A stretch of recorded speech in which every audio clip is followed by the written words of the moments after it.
नमस्कार मंडळी, कसं काय सगळं मजेत ना? आज मी तुम्हाला जे सांगणार आहे ते माझ्या आयुष्यातलं असं एक पान आहे जे मी आजवर कुणासमोर उघडलं नव्हतं.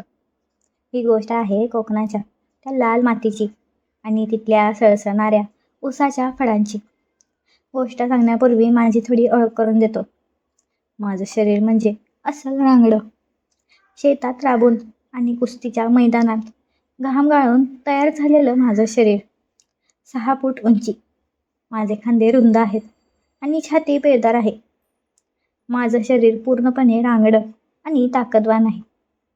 गावातल्या बायका जेव्हा मला धोतर आणि कमरेला रुमाल बांधून फिरताना बघतात तेव्हा त्यांच्या नजरा आपोआप माझ्याकडे वळतात.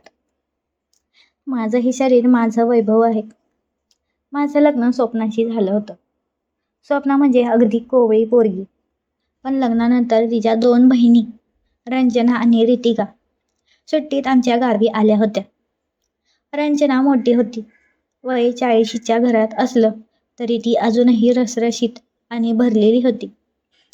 तिची साडी नेसण्याची पद्धत आणि तिची ती सुडौल आकृती पाहून कोणाचंही मन विचलित व्हावं अशी ती होती. दुसरीकडे रितिका होती.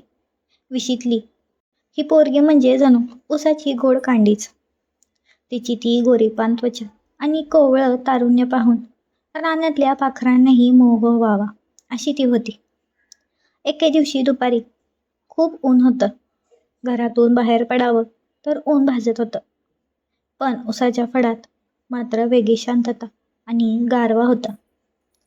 स्वप्ना, रंजना आणि रितिका तिघीही म्हणाल्या की त्यांना उसाच्या फडाची सैर करायची आहे. मी पुढे गेलो आणि माझ्या मागे त्या तिन्ही सौंदर्याच्या खाणी चालत होत्या. उसाच्या फडात शिरलं की बाहेरचं जग दिसत नाही, फक्त उसाच्या पात्यांची सळसळ ऐकू येते. आम्ही फडाच्या मध्यभागी पोहोचलो. तिथे ऊस इतका दाट होता की जणू काहीतरी निसर्गाचीच भिंत उभी होती. स्वप्ना म्हणाली, इथं तर लयच गजब वाटतंय. तितक्यात तिला विहिरीवर पाणी आणण्यासाठी जावं लागलं. आता फडात मी, रंजना आणि रितिकाच होतो. रंजना माझ्याजवळ आली. उन्हामुळे तिच्या कपाळावर घामाचे थेंब साचले होते आणि तिच्या अंगाचा तो नैसर्गिक सुवास मला वेड लावत होता. तिने पदराने घाम पुसला तेव्हा तिच्या साडीचा पदर थोडा सरकला होता. तिची ती भरलेली कंबर आणि त्या साडीतलं तिचं ते मादक रूप पाहून माझ्या शरीरात एक ऊब संचारली. मी तिचा हात धरला. तिचा हात शेतातल्या कामामुळे थोडा रांगडा असला तरी तिचा स्पर्श मात्र मखमली होता. तिने माझ्याकडे पाहिलं. तिच्या डोळ्यात एक अनामिक ओढ होती. तिने आपला हात माझ्या पेरदार दंडावर फिरवला आणि म्हणाली, दाजी, तुमच्या या शरीरात लयच ताकद आहे ना? तिचे हे शब्द ऐकून माझं नियंत्रण सुटलं. मी तिला जवळ ओढलं आणि उसाच्या पाचोळ्यावर बसलो. त्या उबदार वातावरणात आमचे शरीर आणि भावनिक बांध फुटले. तिचा तो अनुभवी स्पर्श आणि तिच्या शरीराची ती रसरशीत ऊब मला स्वर्गीय सुखाचा अनुभव देत होती. त्या रानात फक्त उसाच्या पात्यांचा आवाज आणि आमचे श्वास ऐकू येत होते. आम्ही त्या सुखात हरवलो होतो. तितक्यात रितिका उसाच्या आड उभी असलेली दिसली. तिला पाहून मला वाटलं ती ओरडेल, पण तिच्या चेहऱ्यावर एक खोडकर स्मित हास्य होतं. ती जवळ आली आणि म्हणाली, ताईला सगळं मिळालं, मला काहीच नाही.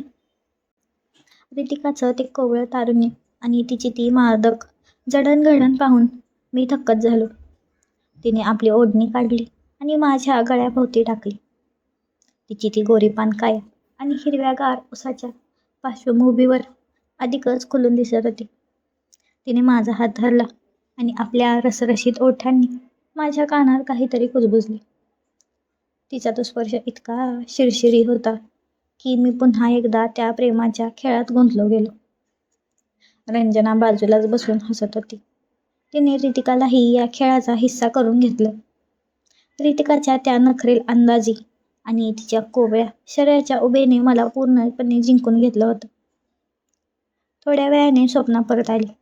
तिला समोरचं दृश्य पाहून धक्का बसला नाही, कारण तिला माहिती होतं की तिच्या बहिणी आणि तिचा नवरा एकमेकांवर किती विश्वास ठेवतात. तीही त्या सुखाच्या सोहळ्यात सामील झाली.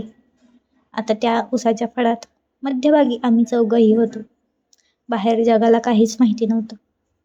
स्वप्नाचं ते निस्वार्थ प्रेम, रंजनाची ती ओढ आणि अनुभव आणि रितिकाची ती सळसळणारी तारुण्य शक्ती.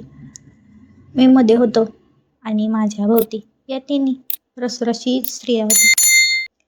साड्यांचे पदर पाचोळ्यावर विखुरले होते आणि मनातल्या त्या सर्व इच्छा मुक्तपणे वाहून गेल्या होत्या.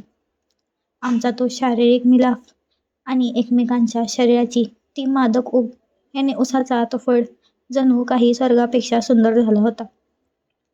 एकमेकांच्या मिठीत विरघळून जाताना आम्हाला वेळेचं भान राहिलं नाही.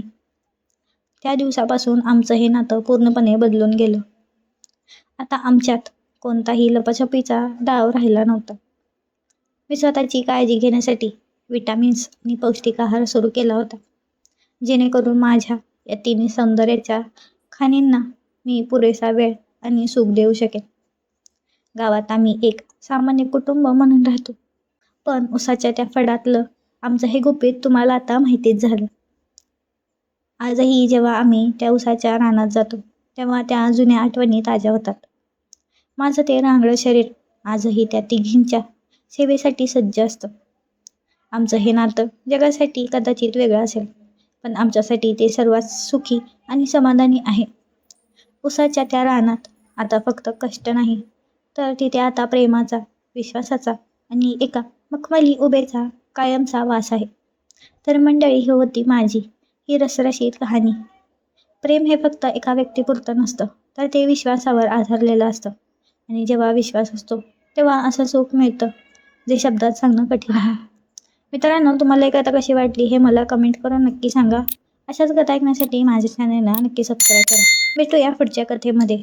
तोपर्यंत धन्यवाद.